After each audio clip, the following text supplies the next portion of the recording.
أصحاب الجلالة والفخامة والسمو، السيدات والسادة، نرحب بكم في حفل افتتاح متحف اللوفر أبو ظبي.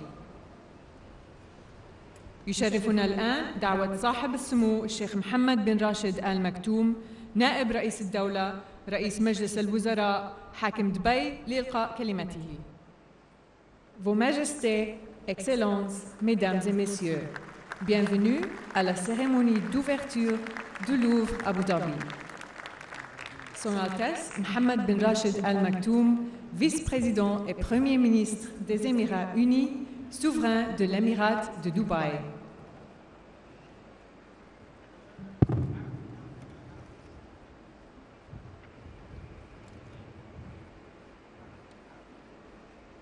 أصحاب الجلالة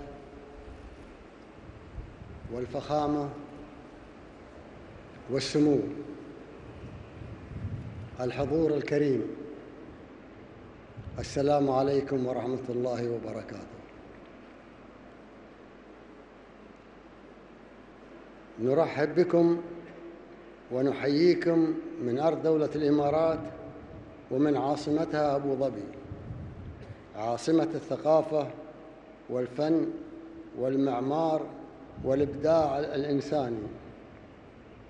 كما نرحب بكم وبالعالم في متحف اللوفر أبو ظبي، هذا المعلم الحضاري الفريد الذي تضيف أبو ظبي للإرث الإنساني. السيدات والسادة، شهدت منطقتنا قبل أكثر من 4000 عام قبل الميلاد نشأة الحضارة السومرية في وادي الرافدين، أحد أقدم حضارات العالم. واعتقد السامريون أن السماء الممتدة فوقنا هي قبة كبيرة، وأن الأرض تحتها مسطح به مرتفعات. ثم جاءت الحضارة البابلية، واعتقدوا كذلك أن الكون قبة كبيرة تسير فيها النجوم والكواكب، ويحملها جبلان من الشرق والغرب. واليوم تجمعنا في هذه المنطقة قبة جديدة، قبة تقول للعالم بأننا نستطيع أن نلتقي ونتحاور ونتقارب. أهلا بكم في قبة اللوفر أبو ظبي، قبة النور، في منطقة يحاول أصحاب الفكر الظلامي أن يرجعوا حضارتها إلى عصور الجهل والتخلف.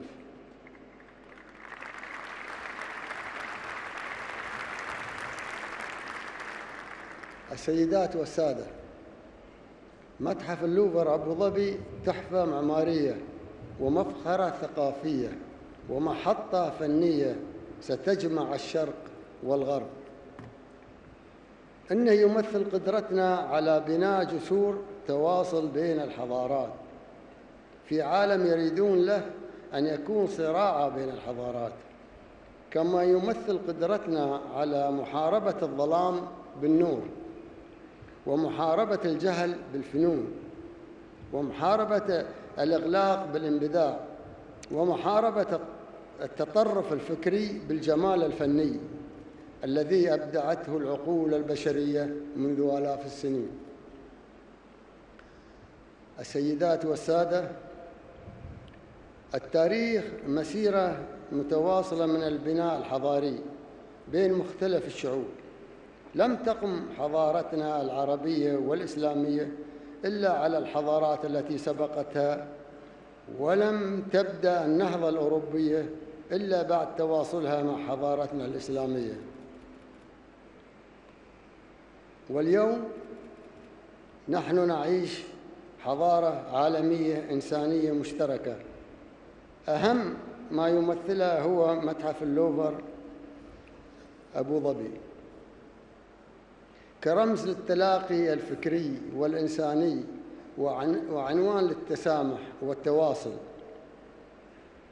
لقد ساهمت العلاقات الإماراتية الفرنسية المتينة في بناء هذا الصرح الحضاري الذي سيشكل علامة ثقافية فارقة في المنطقة. وبالافتتاح والخبرة الفرنسية والثقافية العريقة ما زال هناك الكثير من اللي يمكن إنجازه.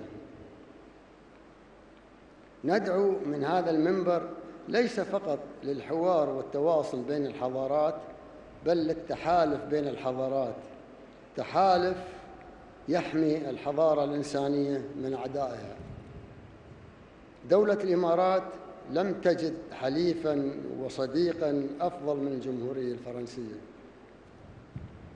لمشاركة هذا الهدف الإنساني النبيل، ولن نجد أفضل من الرئيس إيمانويل ماكرون الذي يشاركنا اليوم افتتاح متحف اللوفر أبو ظبي لإيصال رسالة فرنسا إلى العالم كدولة تتجسد فيها قيم السلام والتسامح والأخاء والانفتاح الحضاري.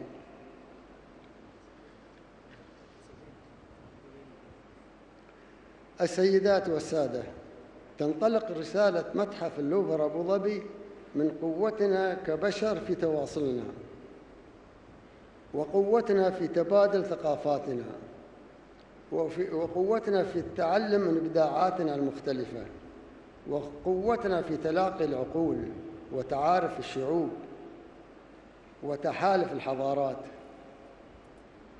وفي الختام أتوجه بالشكر للجمهورية الفرنسية ممثلة برئيسها إيمان ماكرون في دعم هذا المشروع الحضاري ليرى النور،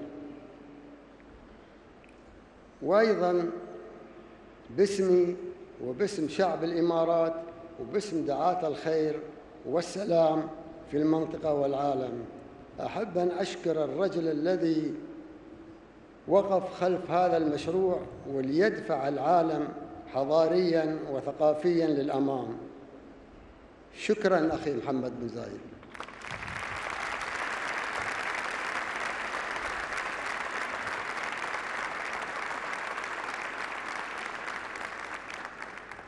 مشروعك يمثل جزء من إرث زايد الذي تحمله في قلبك، إرث زايد في حب الإنسانية وخلق التقارب والتواصل بين البشر والحضارات.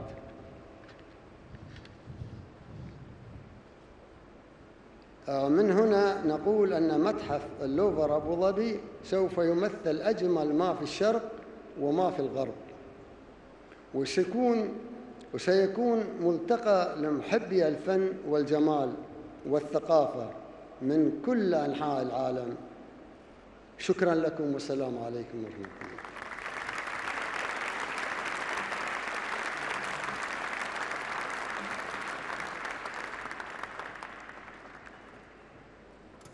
أصحاب الجلالة والفخامة والسمو، السيدات والسادة، يشرفنا الآن دعوة فخامة إيمانويل ماكرون رئيس الجمهورية الفرنسية لإلقاء كلمته.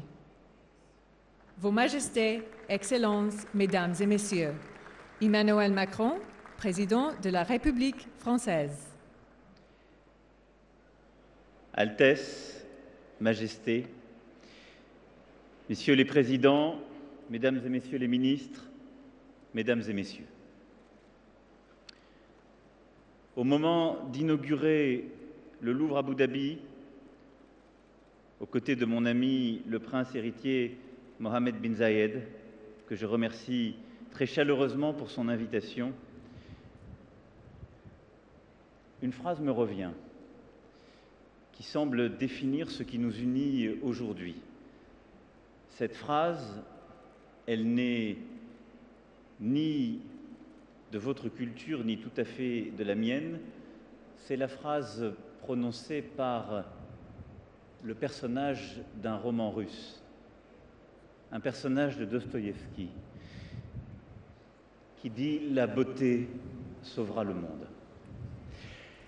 Et il serait naturel que je vous parle de culture, d'éducation, de civilisation, mais un mot s'impose d'abord à nous, ce soir, qui sommes réunis, c'est précisément celui de beauté. Elle est le cœur et le fondement de la culture. Elle est la raison d'être de l'éducation. Elle connaît plusieurs formes, plusieurs expressions. Elle s'est parfois alliée au bon de manière indéfectible. Elle est une recherche permanente, une poursuite. Elle a ceci de commun, que nous la reconnaissons quand nous la voyons. Elle nous frappe en plein cœur quand nous la croisons. Alors aujourd'hui, ce qui nous réunit ici, ce qui, quelles que soient les vicissitudes du temps présent qui est le nôtre, et quelle que soit l'ampleur de nos défis, me rend optimiste, c'est que nous sommes au milieu de cette beauté qui sauvera le monde. Aujourd'hui, en ces lieux, c'est elle qui nous accueille. D'abord parce que Jean Nouvel et son équipe ont conçu ici un lieu qui va rayonner vers le monde entier. Cette ville-musée, abritée par un dôme monumental qui multiplie les jeux de lumière, cette ville qui est aussi une île où l'eau miroite et se reflète, ce musée composé de petites maisons rappelant les villages émiriens, tout cela, cet entrelac du dedans et du dehors, du lieu clos et toujours ouvert, tout cela constitue un ensemble où l'œil, à chaque détour, s'émerveille parce que cette complexité infinie, ce chef-d'œuvre d'architecture réveille des émotions profondes parce qu'il y a là quelque chose qui rappelle les édifices sacrés du monde entier. Vous avez construit, cher Jean Nouvel, un temple pour la beauté, ici.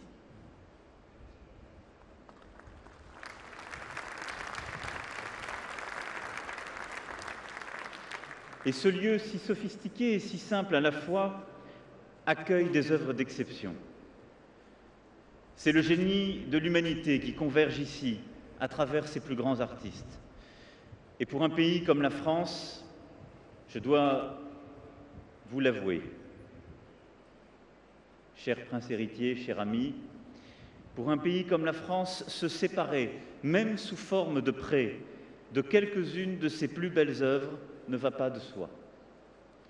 C'est une forme de torture, et vous l'avez compris tout au long du périple que nous venons de partager, pour les conservateurs qui ont contribué à ce projet, pour les ministres, et je dois bien le dire aussi, pour le président.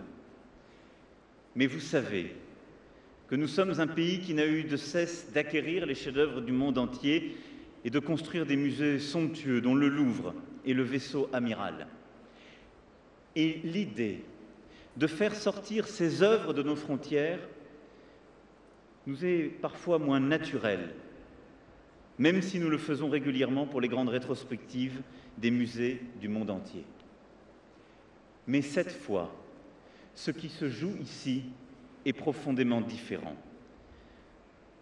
Car nous n'avons rien de plus urgent en réalité, ni de plus important à faire que de promouvoir la culture, l'éducation, la beauté, et ce qui nous semble exprimer le plus haut degré de l'humanité. En réunissant ces chefs-d'œuvre avec les chefs-d'œuvre de l'Antiquité arabe et de l'art islamique, avec l'art précolombien et l'art chinois, avec des artistes d'au-delà des âges, comme des artistes contemporains venant du Maroc, des Émirats arabes unis ou de Chine. C'est toute la fresque des civilisations qui se compose sous nos yeux. C'est alors que la beauté devient une clé vers l'universel, un lien spécial qui se tisse entre nous, parce que nous élevons l'humanité vers ce qu'elle a de meilleur.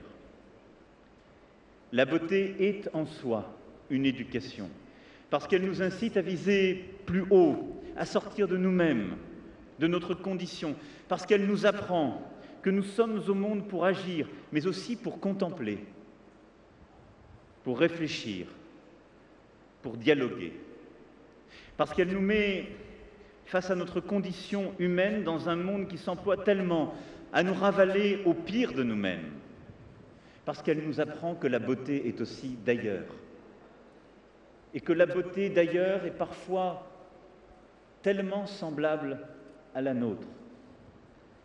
Elle construit un pont entre les continents qu'aujourd'hui certains voudraient diviser. Elle construit un pont entre les générations. Que ce musée ait émergé à Abu Dhabi a pour la France beaucoup de sens.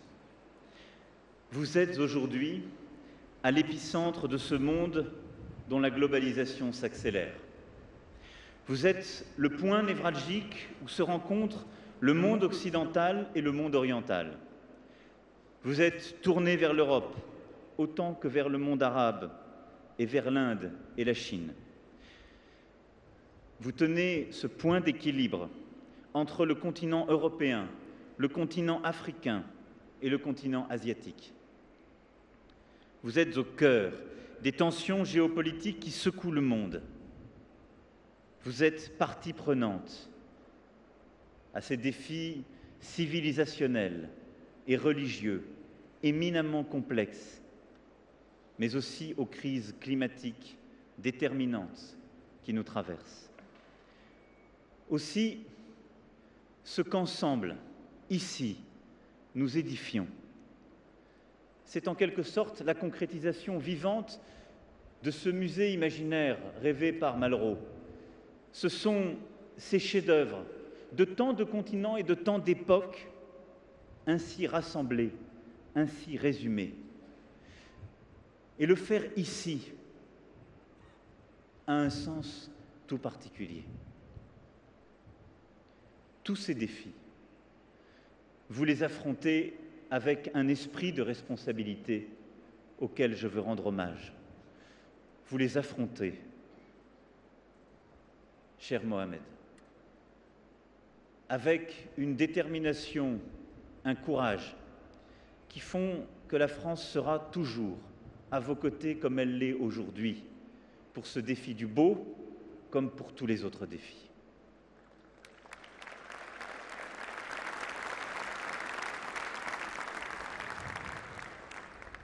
Ce musée est le fruit d'un accord entre nos deux pays, signé en mars 2007 par le ministre français de la Culture et de la Communication, Renaud Dondieu de Vabre, que je salue et qui est ici avec nous, et son homologue émirien, Cheikh Sultan bin Tanoun Al Nahyan. C'était aussi la vision portée par votre père et par le président Jacques Chirac, et je veux l'un et l'autre ici les remercier.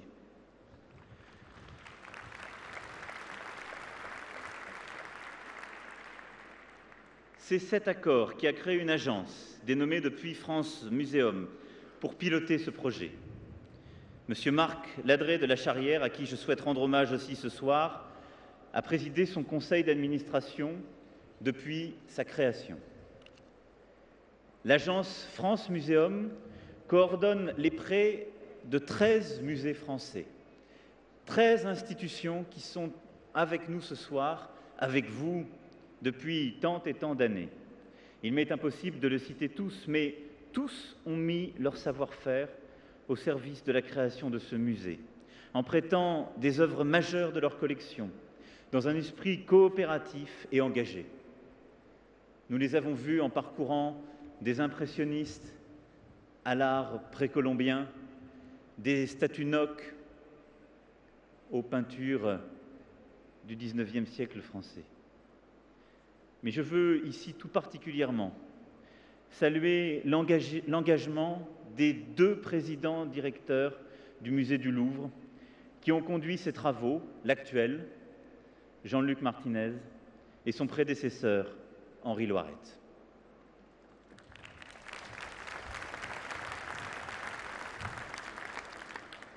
Mais le Louvre Abu Dhabi est avant tout le fruit d'une vision. La vôtre, Altesse, qui avez su la déployer pour votre pays, comme votre père avant vous. Celle mise en œuvre par son Excellence, M. Mohamed Al-Moubarak, à qui la France doit aussi, à bien des égards, beaucoup.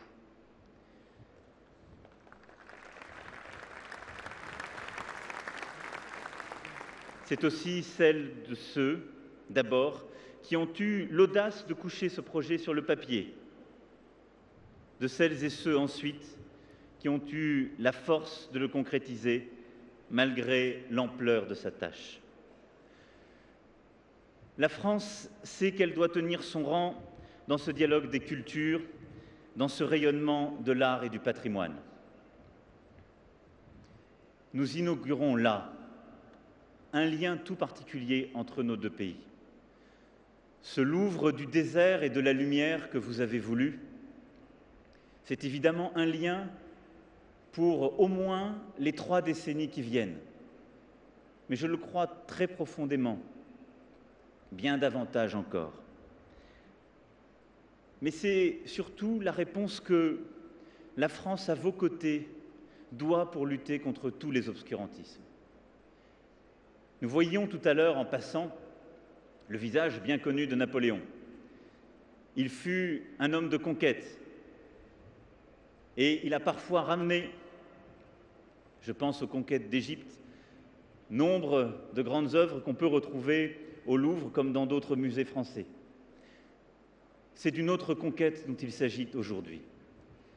Celle qui consiste non pas à aller chercher les plus grandes œuvres de civilisation pour les ramener dans notre pays, mais celle de permettre ici, dans cet épicentre de tous les combats dont je parlais, de ramener les plus belles œuvres du monde entier, et en particulier celles qu'abrite aujourd'hui la France, pour les donner à voir, à vos côtés, au monde entier. Ce Louvre du désert et de la lumière que vous avez voulu et que nous avons fait ensemble, c'est cette volonté de porter ici ce message d'universel. C'est cette volonté de comparer ensemble nos cultures. C'est d'avoir cette humilité de rappeler que le beau d'ici a quelque chose de semblable avec le beau d'ailleurs, qu'il y a quelque chose d'universel dans ce qui nous paraissait irréductible dans chacune de nos cultures. C'est qu'il y a à chaque fois une passerelle qui nous unit et qui est ce pont tendu qui doit nous rendre profondément déterminés contre toutes les formes de repli.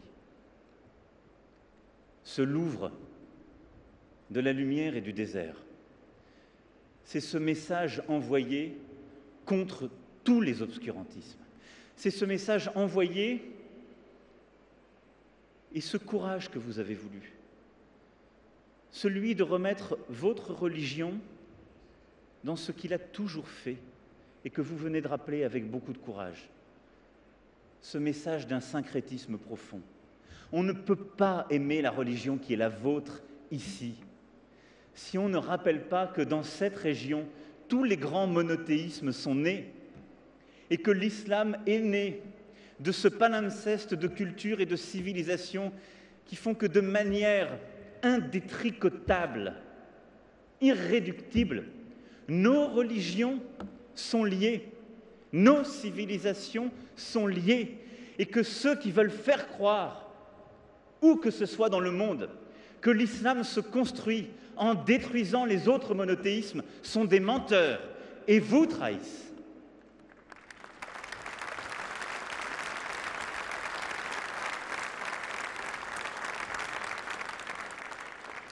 Des humanités et des sciences, ici avec vous.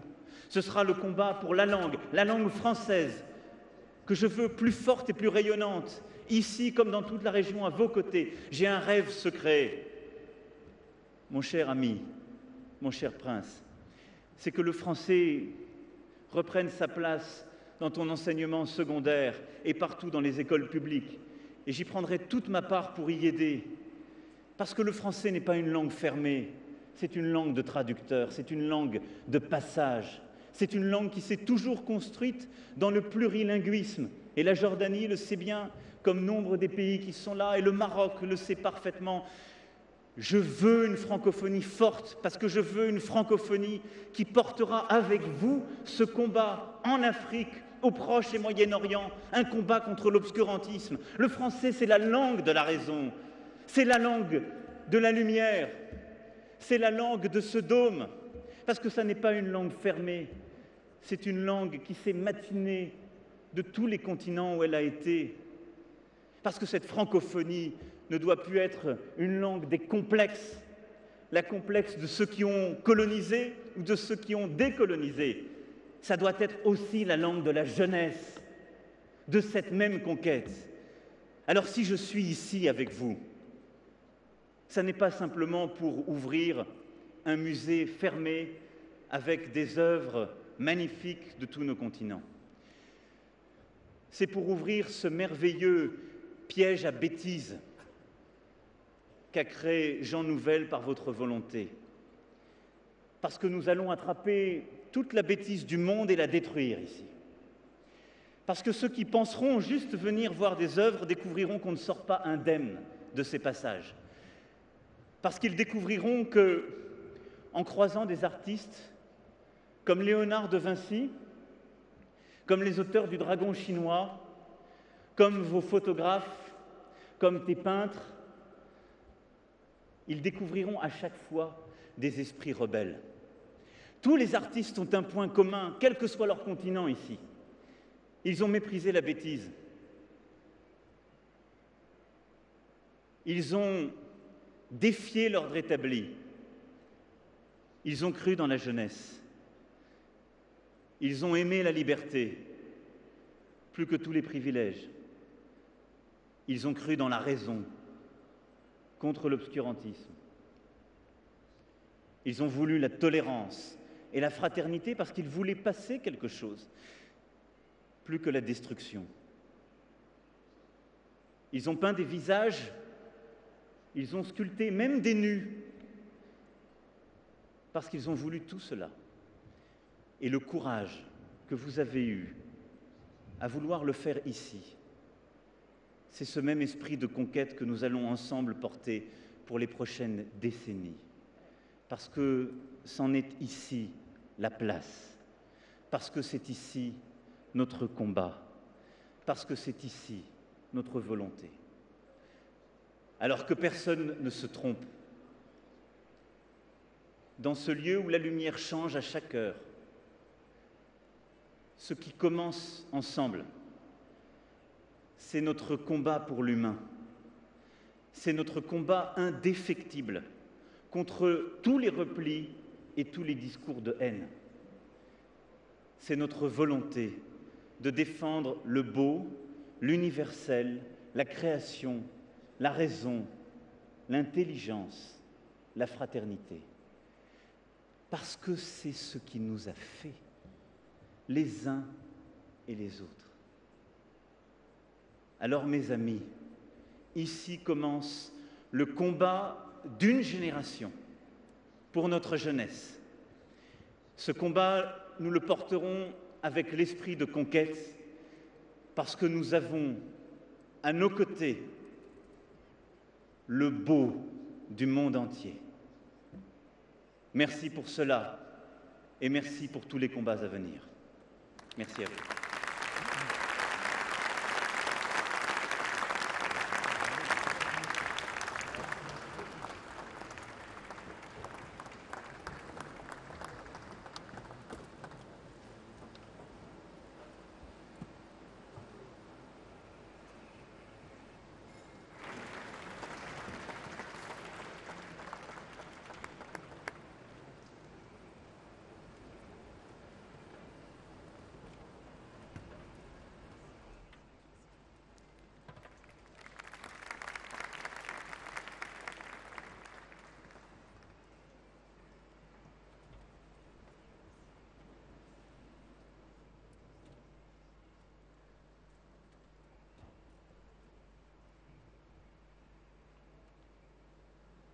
دنيا محلى وطرها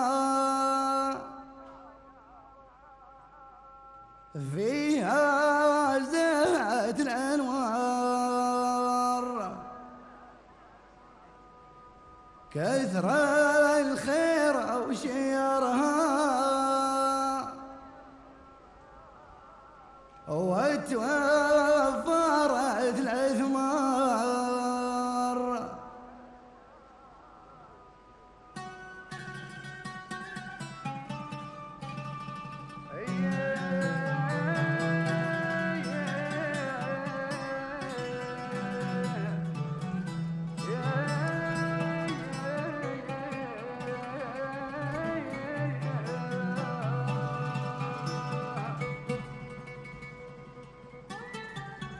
دنيا محلى وطرها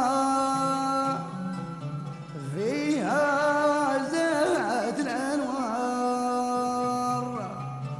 كثر الخير وشيرها وتوفرت الأثمار يا هالسد وغمرها من والي الأقدار عم البر وبحرها وفاضت بالنار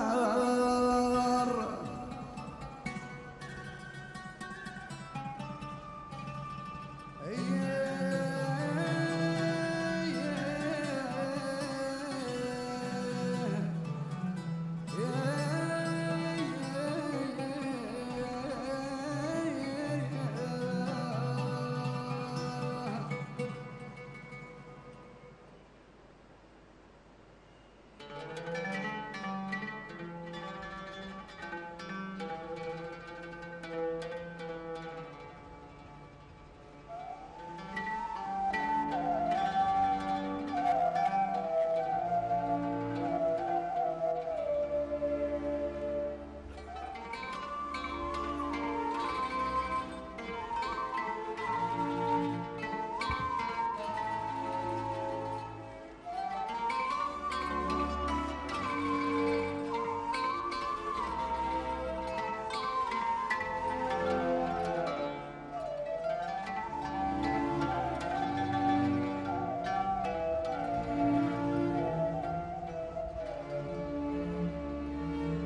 يا سادي لنظرها وتحفى الاسرار، نحمد لذي صورها ووهب لها الاخيار، عظم في قدرها ابيان واعتبار، دنيا معلى وطرها فيها زيت الانوار.